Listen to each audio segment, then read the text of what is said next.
Hello students आज का हमारा जो क्वेश्चन है वो आपकी प्रॉब्लम्स को ध्यान में रखते हुए मैंने सेलेक्ट किया है, जो है टीएस गरेवाल की बुक से पेज नंबर 2.87 पे क्वेश्चन नंबर 56। तो इस क्वेश्चन में दो पार्टनर्स हैं एक्स और वाई। तो कैपिटल हमें दी हुई है 1 अप्रैल 2019 को एक्स की 2 लाख और वाई की 1,50,000। ड्राइंग्स हैं हमारे पास एक्स की 1 लाख वाई की 1,20,000।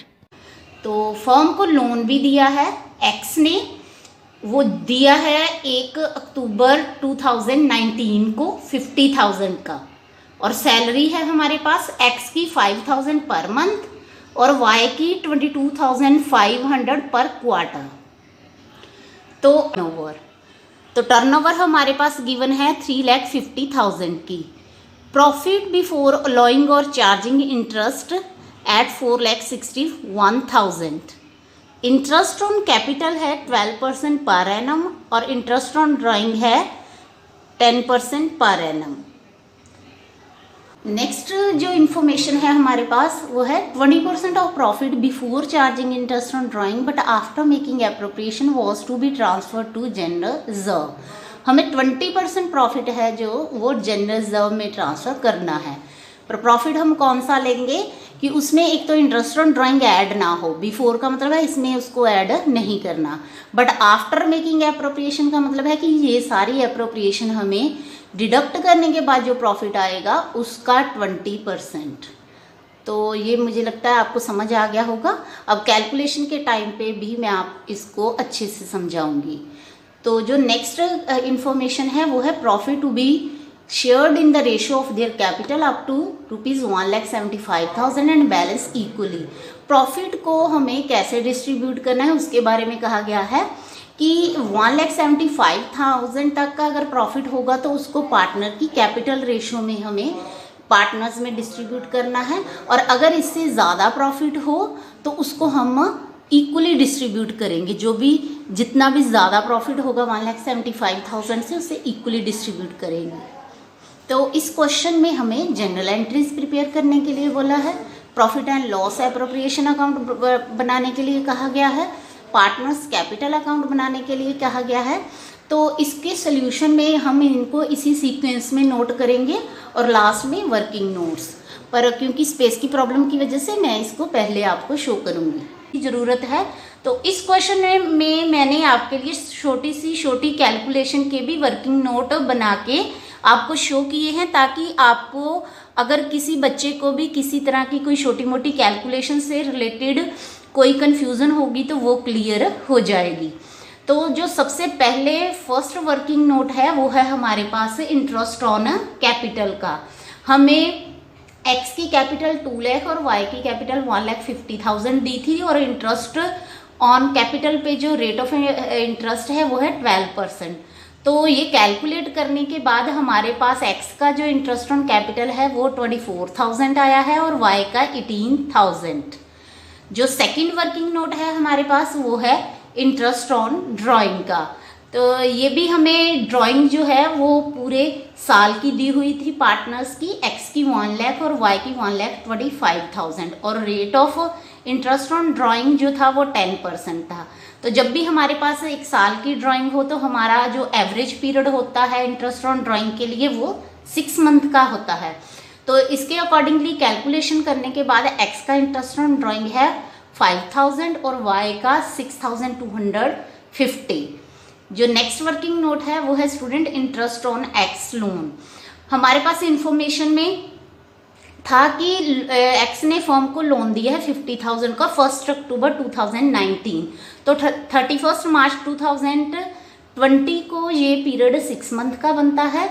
तो जिसके अकॉर्डिंगली हम जो पार्टनर है उसके लोन पे इंटरेस्ट जो है वो 6 मंथ के लिए पे करेंगे। पर क्योंकि क्वेश्चन में हमारे पास कोई भी रेट ऑफ इंटरेस्ट नहीं था, तो इस केस में हम इंडियन पार्टनरशिप एक्ट 1932 की कंडीशंस को प्रोविजंस को अप्लाई करेंगे, और हम 6% इंटरेस्ट ऑन एक्स लोन पे करेंगे 6 मंथ के लिए। तो ये कैलकुलेशन करने के बाद हमारे पास इंटरेस्ट ऑन एक्स लोन आ रहा है 1500। तो स्टूडेंट इस बात का ध्यान रखना कि जो पार्टनर के लोन पे इंटरेस्ट होता है वो एक चार्ज आइटम है, और जब भी हम profit and loss appropriation account में प्रॉफिट ट्रांसफर करेंगे तो इस चार्ज आइटम को डिडक्ट करने के बाद ही ट्रांसफर करेंगे। तो नेक्स्ट है हमारे पास वो है पार्टनर सैलरी।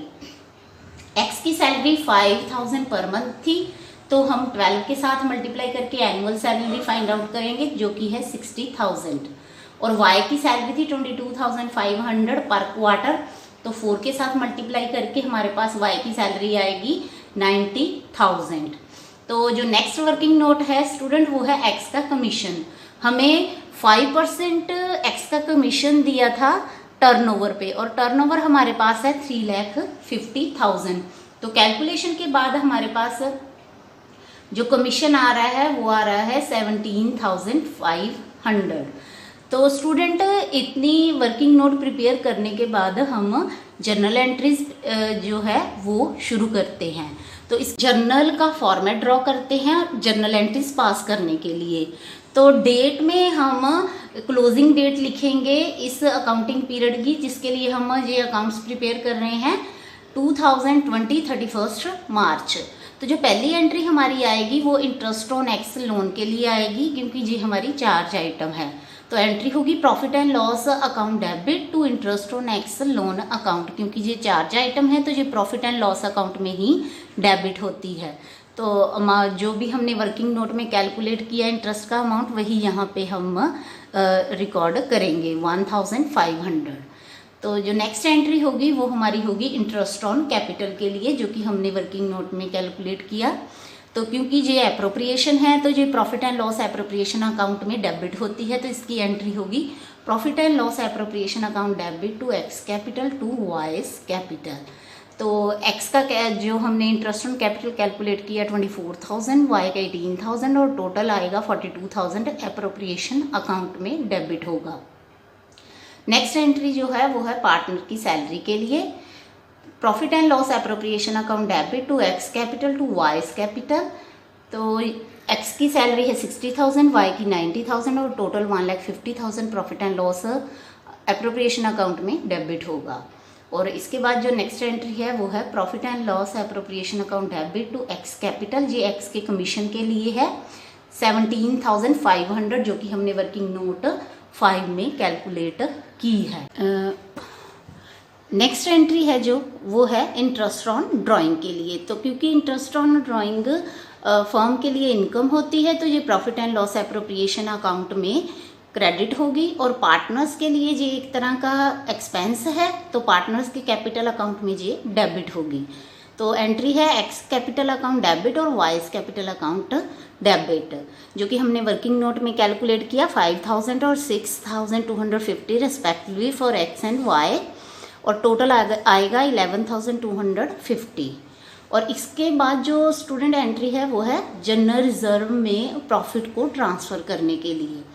तो इसकी जो कंडीशन थी हमें क्वेश्चन में दी हुई, हम जनरल रिजर्व को उसी के अकॉर्डिंगली ट्रांसफ़र करेंगे, पर इसका जो अमाउंट है वो स्टूडेंट आपको प्रॉफिट एंड लॉस अकाउंट बनाने के समय पता चलेगा कि 50,000 कैसे आया। मैंने पहले सॉल्व किया हुआ तो इसीलिए फिल किया है, पर आप जब भी एंट्रीज करोगे तो ये एंट्रीज करने के बाद आप यहाँ पे स्पेस जो है ब्लैंक छोड़ देना, और profit and loss appropriation account जब बनाओगे तभी उसमें कैलकुलेशन करने के बाद इसको फिल करना। पर जो एंट्री होगी वो आप समझ लो कौन सी होगी, profit and loss appropriation account debit to general reserve. तो जो नेक्स्ट एंट्री है वो है जो भी हमारा डिस्ट्रीब्यूटेबल प्रॉफिट या लॉस हम profit and loss appropriation account में कैलकुलेट करेंगे उसके लिए होगी। तो क्योंकि मैंने पहले ही सॉल्व किया हुआ है क्वेश्चन तो मुझे पता है कि इस क्वेश्चन में पार्टनर का जो शेयर ऑफ प्रॉफिट है उसके लिए एंट्री आएगी। तो अगर आप इस क्वेश्चन सॉल्व करोगे तो एक एंट्री के लिए जहाँ पे स्पेस छोड़ सकते हैं, और उसके बाद profit and loss appropriation account prepare करेंगे। तो जो प्रॉफिट को डिस्ट्रीब्यूट करने की एंट्री है वो है profit and loss appropriation account debit to X capital to Y's capital. तो अगर हमारे पास लॉस हो तो लॉस को शेयर करने की एंट्री जो है वो उसमें पार्टनर्स कैपिटल अकाउंट डेबिट होंगे और profit and loss appropriation account credit होगा। तो अभी आपको इस समय ये नहीं पता चलेगा कि ये प्रॉफिट कैसे आया है और पार्टनर्स का जो शेयर है वो कैसे हमने कैलकुलेट किया है। नेक्स्ट हम प्रिपेयर करते हैं profit and loss appropriation account for the year ended 31 March 2020। Format draw करने के बाद इस अकाउंट में जो सबसे पहले हम एंट्री पोस्ट करते हैं वो नेट प्रॉफिट की करते हैं by profit and loss account के साथ। हमें जो क्वेश्चन में प्रॉफिट दिया गया था वो दिया था 4,61,000 का, और क्वेश्चन में हमारे पास एक चार्ज आइटम है इंटरेस्ट ऑन एक्स लोन 1,500 में हमने वर्किंग नोट 3 में कैलकुलेट किया है।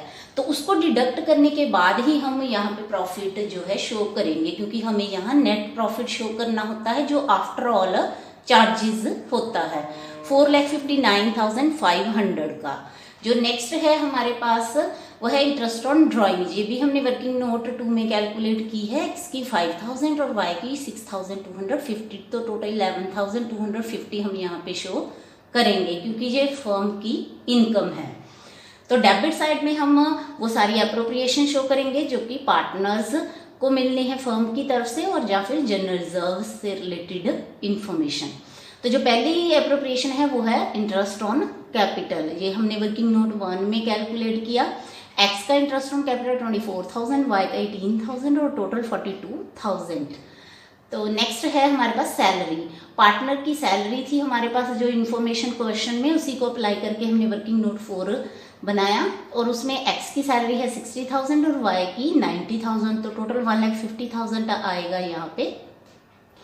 तो नेक्स्ट है एक्स कमीशन। ये भी हमने वर्किंग नोट 5 में कैलकुलेट किया 17,500। तो स्टूडेंट जो नेक्स्ट इंपॉर्टेंट आइटम है वो है जनरल रिजर्व। हमें प्रॉफिट का कुछ हिस्सा जनरल रिजर्व में ट्रांसफर करना है। वो कैसे ट्रांसफर करना है, जो कंडीशन दी थी उसके अकॉर्डिंगली हमें कहा गया था कि हमें 20% प्रॉफिट जो है वो ट्रांसफर करना है। पर कौन सा प्रॉफिट हमें चाहिए था कि बिफोर इंटरेस्ट ऑन ड्राइंग। इसका मतलब है हमें ये अमाउंट इसमें ऐड नहीं करना। और आफ्टर ऑल एप्रोप्रिएशन का मतलब होता है कि जितनी भी एप्रोप्रिएशन हमने यहाँ डेबिट की है उनको डिडक्ट करना है। तो 42,000 इंटरेस्ट ऑन कैपिटल के लिए, 1,50,000 सैलरीज के लिए और 17,500 कमीशन के लिए। ये तीनों एप्रोप्रिएशंस के अमाउंट हम प्रॉफिट में से डिडक्ट करेंगे और जो हमारे पास प्रॉफिट आएगा उसी का 20% हमें जनरल रिजर्व में ट्रांसफ़र करना है। तो हमारे पास ये अमाउंट आई है 50,000 की। तो इसीलिए हमने जनरल रिजर्व में यहाँ पे 50,000 शो किया है। तो जो स्टूडेंट हमारे पास इसके अलावा इस अकाउंट में पोस्ट करने के लिए और कोई इन्फॉर्मेशन नहीं है, तो अब हम इसका टोटल करके बैलेंस फाइंड आउट करेंगे।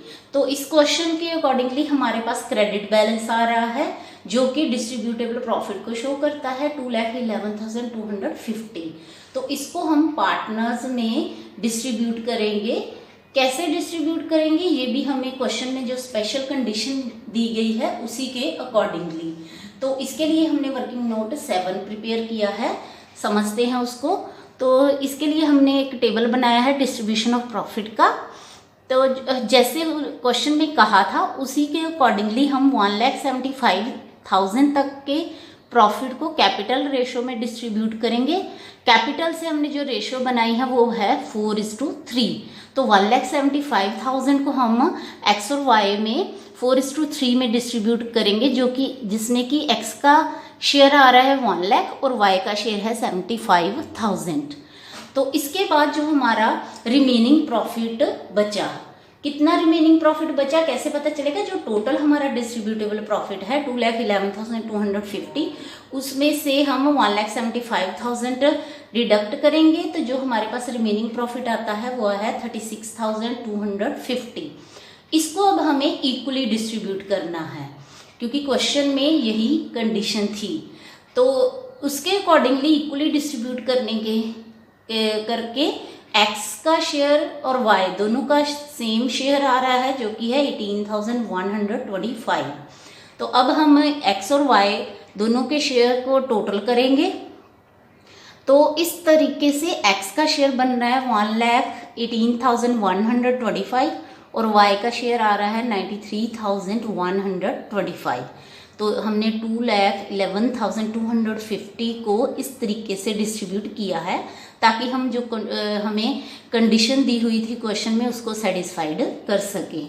तो इसी वर्किंग नोट में जो हमने कैलकुलेशन की है एक्स और वाई के प्रॉफिट की, उसी को यहाँ पे शो किया है 1,18,125 और वाई का 93,125। तो हम जनरल एंट्रीज में पीछे जो हमने स्पेस छोड़ी थी जनरल रिजर्व के लिए और प्रॉफिट के लिए, तो उसको अब हम फिल करेंगे। जनरल रिजर्व का अमाउंट 50,000 और प्रॉफिट को ट्रांसफर करने के लिए जो हमने एंट्री पास की है उसमें एक्स का 1,18,125 का प्रॉफिट शो करेंगे और वाई का 93,125 का। तो टोटल हम अब एप्रोप्रिएशन अकाउंट में 2,11,250 को डेबिट कर देंगे। अब हम शुरू करते हैं पार्टनर्स कैपिटल अकाउंट। तो पार्टनर्स के कैपिटल अकाउंट के लिए मैंने फिर कंबाइन फॉर्मेट ही ड्रॉ किया है एक्स और वाई के लिए। तो सबसे पहले जो हमारी इस अकाउंट में एंट्री आती है वो opening balance of capital account के लिए आती है, जिसको हम कैसे लिखते हैं, बाय बैलेंस ड्रॉ डाउन के साथ। एक्स की ओपनिंग कैपिटल 2 लाख और वाई की 1,50,000। इसके बाद जितनी भी एप्रोप्रिएशन होती हैं वो हम यहाँ पे शो करते हैं जो फर्म अपने पार्टनर्स को देता है। जैसे इंटरेस्ट ऑन कैपिटल 24,000 और 18,000 जो हमने एप्रोप्रिएशन में भी डेबिट साइड पोस्ट किया था और वर्किंग नोट में हमने इनको कैलकुलेट किया है। बाय सैलरी 60,000 और 90,000 और कमीशन एक्स का 17,500 और profit and loss appropriation account में जो पार्टनर्स का शेयर हमने कैलकुलेट किया है उसको यहाँ पे हम क्रेडिट साइड पोस्ट करते हैं पार्टनर की कैपिटल अकाउंट में। 1,18,125 for X and 93,125 for Y. और डेबिट साइड में हम जितनी भी जो डिडक्शंस फर्म ने करनी होती हैं पार्टनर्स के कैपिटल अकाउंट में उसको शो करते हैं। जैसे कि ड्राइंग है 1 लाख थी एक्स की और वाई की 1,25,000 और इंटरेस्ट ऑन ड्राइंग था जो हमने वर्किंग नोट में कैलकुलेट करके profit and loss appropriation account में भी पोस्ट किया। ये वही अमाउंट है 6,250। तो इसके बाद पार्टनर्स कैपिटल अकाउंट में कोई और एंट्री पोस्ट नहीं होगी, तो हम टोटल करके बैलेंस करेंगे। तो जो कि हमें क्रेडिट बैलेंस शो कर रहा है इस अकाउंट का, तो एक्स का जो क्रेडिट बैलेंस आया है 3,14,625 और वाई का 2,19,875 है। तो ये जो क्रेडिट बैलेंस है ये फर्म की लायबिलिटी को शो करता है पार्टनर्स के कैपिटल अकाउंट में, तो इसको हम बैलेंस शीट में लायबिलिटी साइड शो करते हैं। तो स्टूडेंट इसी तरह हम पार्टनर्स से रिलेटेड कैपिटल और करंट अकाउंट और profit and loss appropriation account prepare कर सकते हैं। अब मैं आपके सामने प्रॉफिट एंड लॉस एप्रोप्रिएशन और पार्टनर्स कैपिटल और करंट अकाउंट के बारे में एक समरी रखूंगी। Profit and loss appropriation account में हम क्रेडिट साइड में नेट प्रॉफिट ट्रांसफ़र करते हैं और डेबिट साइड में नेट लॉस। और जो भी नेट प्रॉफिट या लॉस हमने ट्रांसफ़र करना होता है उस अकाउंट में, उसमें हम after all charges but before any appropriation वाला प्रॉफिट शो करते हैं। जिसका मतलब ये है कि कोई भी चार्ज आइटम हो तो उसको पहले हम प्रॉफिट में से डिडक्ट करेंगे और उसके बाद हम उस प्रॉफिट को हम profit and loss appropriation account में ट्रांसफ़र करेंगे। तो इसके बाद उस अकाउंट में क्रेडिट साइड पे इंटरेस्ट ऑन ड्राइंग की अमाउंट आती है जो कि फर्म के लिए इनकम है और पार्टनर के लिए खर्चा होती है। और उस profit and loss appropriation account की डेबिट साइड में जितनी भी एप्रोप्रिएशंस होती हैं जो फर्म ने पार्टनर को करनी होती हैं उसको शो करते हैं। जैसे कि partners interest on capital, partners salary, partners commission. और इसके अलावा अगर फर्म ने कुछ हिस्सा जनरल रिजर्व में ट्रांसफ़र करना है तो उसको भी डेबिट साइड ही शो करते हैं। और इस अकाउंट का अगर डेबिट बैलेंस होता है तो वो डिस्ट्रीब्यूटेबल लॉस होता है और अगर क्रेडिट बैलेंस होता है तो वो डिस्ट्रीब्यूटेबल प्रॉफिट होता है। और इस प्रॉफिट या लॉस को हम पार्टनर की प्रॉफिट शेयरिंग रेशियो में डिस्ट्रीब्यूट करते हैं और बाद में पार्टनर की कैपिटल अकाउंट में ट्रांसफ़र कर देते हैं। और अगर जो फर्म है वो फिक्स कैपिटल मेथड यूज़ करती है अपनी कैपिटल अकाउंट्स को मेंटेन करने के लिए, तो पार्टनर से रिलेटेड 2 अकाउंट हमको बनाने पड़ते हैं, एक पार्टनर्स कैपिटल अकाउंट और एक पार्टनर्स करंट अकाउंट। जो पार्टनर्स कैपिटल अकाउंट होता है इस केस में, उसमें पार्टनर की कैपिटल से रिलेटेड ही इंफॉर्मेशन जो है वो रिकॉर्ड की जाती है। तो ज़्यादातर इस केस में जो ओपनिंग और क्लोजिंग कैपिटल सेम रहती है, कैपिटल चेंज नहीं होती। अगर चेंज होती है तो वो सिर्फ 2 ट्रांजैक्शन से जो कि कैपिटल से ही रिलेटेड होती हैं, जैसे कि अगर फर्म में पार्टनर ने एडिशनल कैपिटल कंट्रीब्यूट की है उसकी वजह से, और अगर पार्टनर ने अपनी कैपिटल में से विड्रॉ किया है तो उसकी वजह से। इन 2 ट्रांजैक्शंस के अलावा किसी और वजह से जो है पार्टनर की कैपिटल चेंज नहीं होती, तो इसीलिए इसको हम फिक्स कैपिटल मेथड बोलते हैं।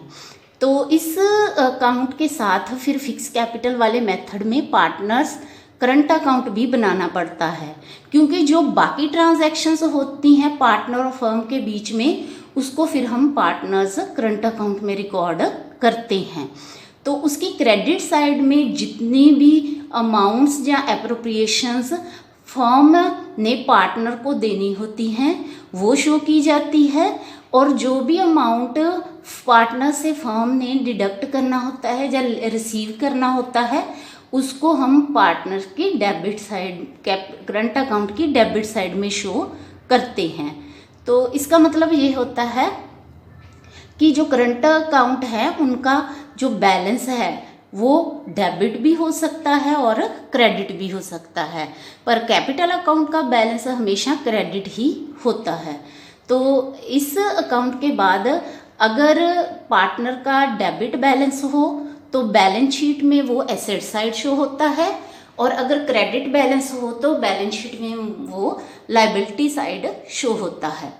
तो जो फ्लक्चुएटिंग कैपिटल मेथड होता है उसमें पार्टनर से रिलेटेड एक ही अकाउंट बनता है, जिसमें कि पार्टनर की कैपिटल से रिलेटेड सारी ट्रांजैक्शंस और जो कैपिटल के अलावा बाकी ट्रांजैक्शंस होती हैं वो उस एक ही अकाउंट में रिकॉर्ड की जाती हैं।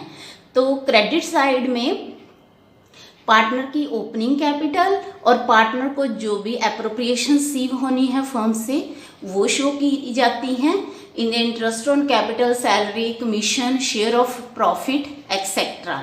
और डेबिट साइड में पार्टनर की ड्राइंग, इंटरेस्ट ऑन ड्राइंग और शेयर ऑफ लॉस, इस तरह की जो ट्रांजैक्शंस हैं वो रिकॉर्ड की जाती हैं। और इस केस में भी पार्टनर का डेबिट और क्रेडिट बैलेंस हो सकता है। तो स्टूडेंट, इस तरह मैंने आपको पार्टनर से की कैपिटल और करंट अकाउंट से रिलेटेड इन्फॉर्मेशन दी, और profit and loss appropriation account हम कैसे बना सकते हैं उसके बारे में इन्फॉर्मेशन